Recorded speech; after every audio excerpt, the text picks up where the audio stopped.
safety team wanted. The first lap that he went to sleep last night here, just a stone's throw away from this Misano tip. Bright yellow, one-off Valentino Rossi tribute livery. He was started third. He's seventh at the end of Kagami. It was also a really good start for Marc Marquez. Let's not forget this World Championship battle. It's gone A-OK so far, though. Plan A executed perfectly. Those two have got a bit of history, haven't they, as well? Just a bit. Once more. Meanwhile, out front, these three are already breaking away as Marc Marquez looks to... And we were convinced that they were going to go for the mediums. They've gone hard on the front with Bagnaia and Miller. Marc Marquez. Two factory Ducatis, 1 and 2. The two factory... Oh, Mir's got a jump start, Steve. On lap panel, 2 crashes yesterday afternoon, including a big one in Q1. That left him 18th on the grid. He's jumped the start. And Petrucci on his birthday. And yeah, Mir looks like is responsible for that incident. So he's not got to... That's not the first time this season Joan Mir's been involved in some skirmishes. In Italy he was hoping for. Down and out early on here at turn 2. Wingman here, it's going to be tough work to keep Marc Marquez behind you for 24 and a bit laps here. Still on the gas from Pecco Bagnaia. That squeezes that top 3 together even more. To exercise caution and common sense in this position, he will not fire it up the inside. He's got his hands full with Marc Marquez. Marquez perhaps... to, of course, match the Ducatis, and then with that sort of 5 or 6 bike lengths Bagnaia is able to take, then it's really as well. Some pressure that Pecco Bagnaia can really do without, isn't it? He really, as you said, could have done with Miller hanging on. It's been there before. So here we go then into the final sector. By the way, just a quick word on 4/10 clear of Quartararo. There he is, the number 20.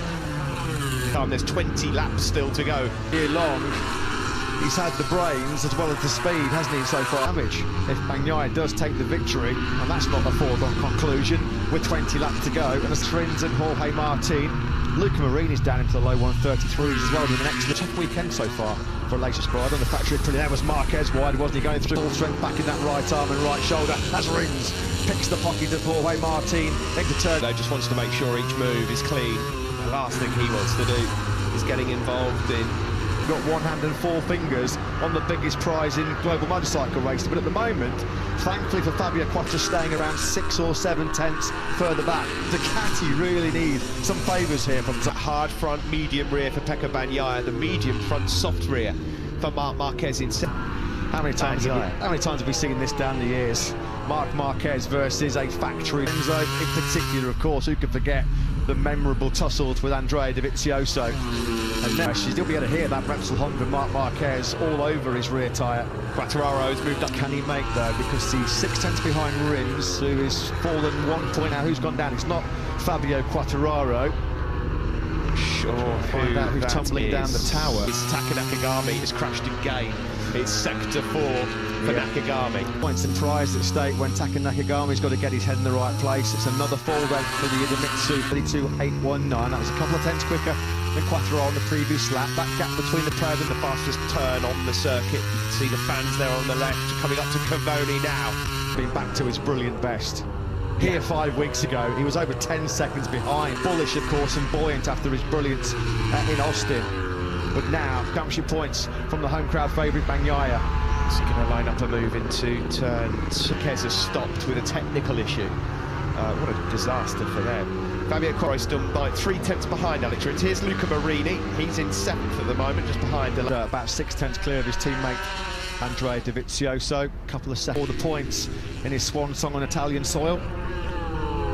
Flags at sector 1. Leccaona has just of some excellent performances in the rain conditions yesterday. Had an instantly forgettable day. A jump start for Mir after 2 crashes yesterday. He was facing a long lap penalty. And he's involved in 4th, lapping similar pace.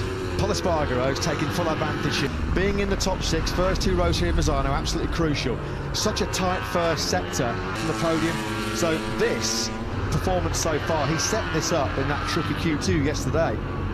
The podium as well. Do you remember yesterday, Simon Crayford, good interview as always with Alberto Puig, Repsol on the team man. They said had it been dry, they were quite confident of a strong weekend from Espargaro. A pretty accurate assessment in the full dry conditions, still in 3rd place. Cursing what's happened so far this weekend, of course. The grip early on, just managed his tyres, kept himself to a steady, comfortable pace. Yara at the moment is holding up his end of the bargain, that's for sure. You have to give him enormous credit. Yeah, it's been superb. Got to be, I mean, it's a pressure cooker atmosphere, and straight back on through, but imagine that scenario in this pressure situation as it is. Pecco Bagnaia just seeing repeatedly plus 0.93 in Aragon, and he's resisting it quite magnificently at the moment. Into turn 2. Yeah, that's really helped out. Alongside Franco Morbidelli, I don't think he's going to fight back on that one. He gave him more than enough room into turn 4. 19, Brad Binder's day gets worse. Crashing on the sighting lap, he's now repeatedly exceeded track limits. He's got an 8. Fabio Quartararo does go through. Binder has got up to 12th from the back of the grid as well. But he'd be delighted now to be on the brink of the top 6 at this stage of the race. There are still recovering left knee. He's had an excellent weekend so far, but don't be fooled with Frankie. Here's a replay of the start then for Fabio Quartararo. Didn't get off to the greatest of starts, then got a bit bold there. Eagle start, and at that point Mia didn't realise, but he might have realised there was a double long lap penalty coming as Quartararo immediately and got through on Marini, and Morbidelli's able to gap that pair back at the front, and again personal best laps for him, down to a 1:32.391, but not a second between the pair. Maybe what happened to Jorge Martin? Let's have a look now. That went down early, didn't it? Front end washout for Martin. Did he get his leg caught underneath it? He's now got to 0.3 of a second lead over Marc Marquez. We've been waxing lyrical for so much on the line, and with all the pressure being thrown out in the game by premature end, as we saw in quite painful fashion, the big launch just to stay with Pecco Bagnaia, and he just does not buckle under the pressure right now. This is the new 32 lap, 0.3 quicker than Rins, half a second quicker than the latest for his personal best lap of the race. But you can see the drive, the acceleration grip of the Ducati. Yes, guys, I'm pretty sure I know what it is. I think there's a side straight, because the front is off the ground, then you can't stay. That is Pecco Bagnaia. Yeah, that was a decisive lap, Bagnaia for the race. But Marc Marquez doing everything he can to cling on to this Grand Prix as Pecco Bagnaia, just like he did here in Misano 1, just like... Yeah, it just looks like he can put that bike anywhere around here. He knows this circuit like the back of his hand. He's done thousands of laps. All he could do. Pole position on Saturday, and then win the race, and then see what happens, see what great result for Quartararo from a clearly season worst 15th place. And Frankie Morbidelli's really struggling. He's got a long lead. Qualified in 16th. He really is putting in some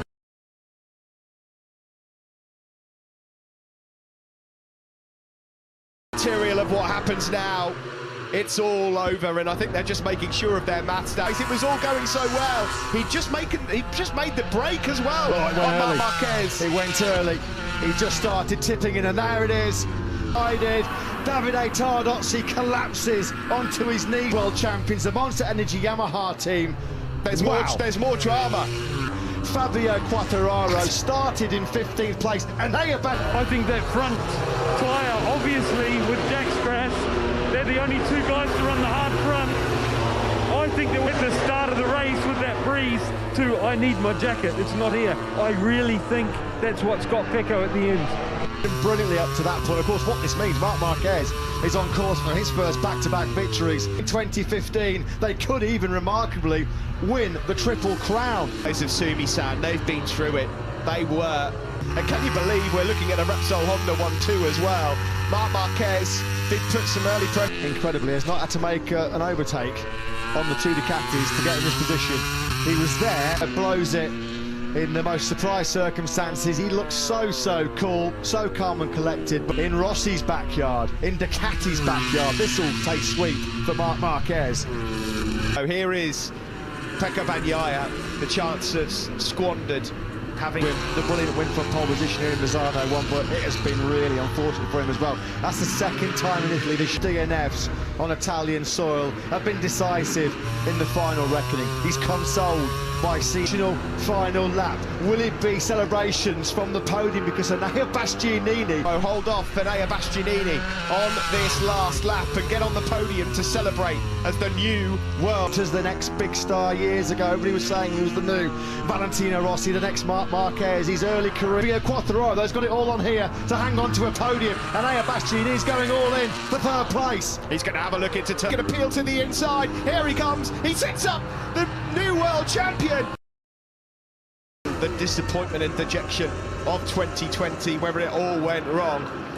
he's got Alberto Puig. He's having a few hugs. I'm about to have him. Alberto, yes, Pecco fella, what a ride from... They keep the pressure, and you know these things happen in racing. We can only talk about our riders today. We are very great riders. Big congratulations.